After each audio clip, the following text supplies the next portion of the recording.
बैठक का दौर का कोई कार्यक्रम होगा, सदन होगा तो ये चलेगा। विधायक दल की अपनी अपनी बैठक होती है। हमारा विधायक दल भी बैठक में है। ये हमारा हम लोग निश्चित कल हाउस जाने से पहले हम लोग बैठेंगे और हाउस के अंदर अपना विचार को हम लोग रखेंगे। राजधानी रांची के हरमू रोड अरगोड़ा में ओबीसी एकता अधिकार मंच झारखंड प्रदेश के केंद्रीय कार्यालय का उद्घाटन केंद्रीय रक्षा राज्य मंत्री संजय सेठ और पूर्व उप मुख्यमंत्री झारखंड सरकार सुदेश महतो के द्वारा किया गया। केंद्रीय रक्षा राज्य मंत्री संजय सेठ और पूर्व उप मुख्यमंत्री सुदेश कुमार महतो द्वारा ओबीसी एकता अधिकार संन्याय यात्रा रथ को हरी झंडी दिखाकर रवाना किया गया, जो राज्य के सभी जिलों में प्रखंड स्तर से लेकर पंचायत स्तर तक के ओबीसी समाज को जगाने का काम करेगी। इस दौरान केंद्रीय अध्यक्ष ब्रह्मदेव प्रसाद ने कहा कि पूरे प्रदेश में ओबीसी समाज के लोगों को जगाने के लिए ओबीसी समाज का गठन किया गया। ओबीसी एकता अधिकार मंच का एकमात्र उद्देश्य है ओबीसी समाज के हक अधिकार की लड़ाई को मजबूती देना। राज्य के 24 जिलों में ओबीसी समाज का संगठन खड़ा कर ओबीसी समाज के आवाज को बुलंद किया जाएगा। वहीं पूर्व उप मुख्यमंत्री सुदेश कुमार महतो ने कहा कि इस राज्य की एक बड़ी आबादी के साथ इस राज्य सरकार खिलवाड़ कर रही है। राज्य सरकार ने चुनावी घोषणा में वादा किया था कि जैसे ही सरकार में हम आएंगे 6 महीने के अंदर ओबीसी समाज का अधिकार देने का काम किया जाएगा, लेकिन सरकार के विदाई वर्ष में भी इस राज्य के ओबीसी समाज के साथ सिर्फ लॉलीपॉप दिखाने का काम किया जा रहा है। केंद्रीय रक्षा राज्य मंत्री संजय सेठ ने कहा कि ओबीसी समाज के कंधों से कंधा मिलाकर चलने का काम करेंगे। ओबीसी समाज के हर लड़ाई को मजबूती के साथ हम लड़ेंगे। चलो हम कह सकते हैं कि ओबीसी अधिकार मंच के इस कार्यालय के उद्घाटन पे ये गैर राजनीतिक संगठन है। ओबीसी की आवाज़ को बुलंद करना, एक मंच पर आकर ओबीसी की जो डिमांड है उसको जोर से उठाना, और आज की डिमांड भी है पूरे देश भर में। और मैं शुभकामना देने आया हूँ कि जो उन्होंने अधिकार मंच की घोषणा की और जो जन जागरण अभियान चलाए हैं, तो निश्चित रूप से यह एक सुखद संदेश है। मैं इनकी शुभकामना देना चाहूँगा कि और ऐसे ही आगे बढ़े। आपका क्या सहयोग रहेगा? अब जो ओबीसी अधिकार मंच जो सहयोग जो पूरे प्रदेश के अंदर जन जागरण करेगा, हम साथ में खड़े। ठीक ये ओबीसी अधिकार मंच लंबे समय से झारखंड प्रदेश में ओबीसी के पक्ष में काम करने वाले लोग, उसके बारे में चिंतन करने वाले लोग, सामाजिक कोई एक मंच पे आकर ये इनका प्रयास है।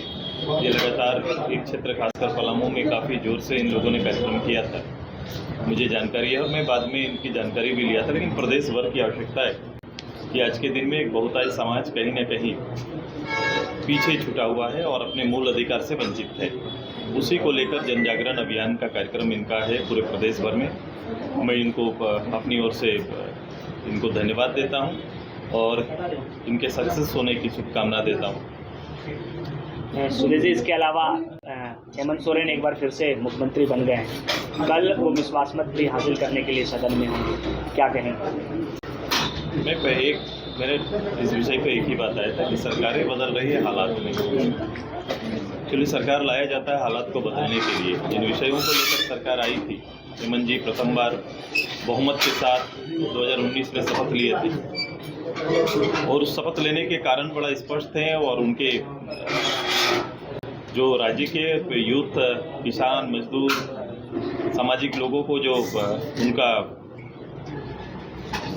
वचन था, जो उनका संकल्प था, वो एक भी संकल्प पूरा नहीं किया। तो ये मुख्यमंत्री के रूप में, खुद मुख्यमंत्री के रूप में उनका ये शपथ ग्रहण हो सकता है, लेकिन राज्य के लोग अंततः पूरे कार्यकाल में ठगे गए हैं। चाहे वो नीति बनाने का मामला हो, आरक्षण देने का मामला हो, जो नीतिगत निर्णय लेने की बात कही थी उसमें भी फेल है और राज्य के जो बेसिक स्ट्रक्चर जो राज्य का बढ़ना चाहिए वहाँ कोई काम नहीं हो पाया। आज के दिन में 19 में हम कहाँ थे और आज हम कहाँ हैं, तुलनात्मक कर लीजिए। और हाशिए पे झारखंड आज है। अब इसी को लेकर आगे का रणनीति हम सब मिलके बना रहे हैं। हर पर आने वाले जो इलेक्शन है, अब कुछ ही महीना से बचा हुआ है, तो निश्चित रूप से इसका जनता के साथ मिलके हम सभी लोग काम करेंगे और एक अच्छा परिणाम राज्य के हित में आएगा।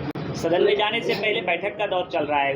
गठबंधन दल एक साथ बैठक कर रहे हैं, दूसरी ओर ऐसे समाज हैं जो पीछे छूटे हुए हैं, जिनका वास्तविक आकलन नहीं हो पाता है, उनका संरक्षण और संवर्धन नहीं हो पाता है। इसलिए बहुत आवश्यक है कि इसके ऊपर बल दिया जाए और इसको लेकर जो सरकार का अभी निर्णय आया है, मैं सरकार के निर्णय पर भी उठाता हूँ। सरकार ने केवल निर्णय लिया है, उसके लिए कमेटी और समय उसके लिए तय नहीं है, और ये ऐसे समय में लिया गया जब सरकार का विदाई तय है। सरकार विदाई वर्ष के अंत में कुछ महीनों के अंदर में ऐसे निर्णय लेके केवल समाज को वर्गलाने का केवल निर्णय कहा जा सकता है, क्योंकि इन्होंने ही कहा था, याद होगा आप सभी लोगों को, विद इन 6 मंथ 6 महीना के अंदर में मैं जब आऊंगा, मैं ओबीसी के लिए, मैं आदिवासी के लिए आरक्षण सुनिश्चित करेंगे।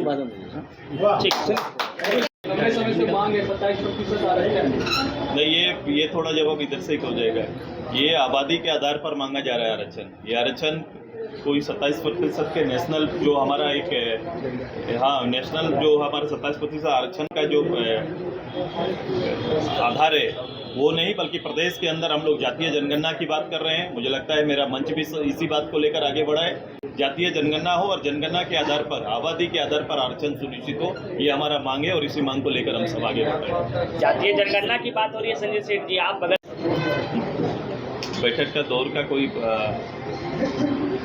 कोई कार्यक्रम होगा, सदन होगा तो ये चलेगा। विधायक दल की अपनी अपनी बैठक होती है, हमारा विधायक दल भी बैठक में है। ये हमारा, हम लोग निश्चित कल हाउस जाने से पहले हम लोग बैठेंगे और हाउस के अंदर अपना विचार को हम लोग रखेंगे। सबसे निचली इकाई पर हमारा हल्ला बोल कार्यक्रम चल रहा है, पूरे प्रदेश भर में चल रहा है।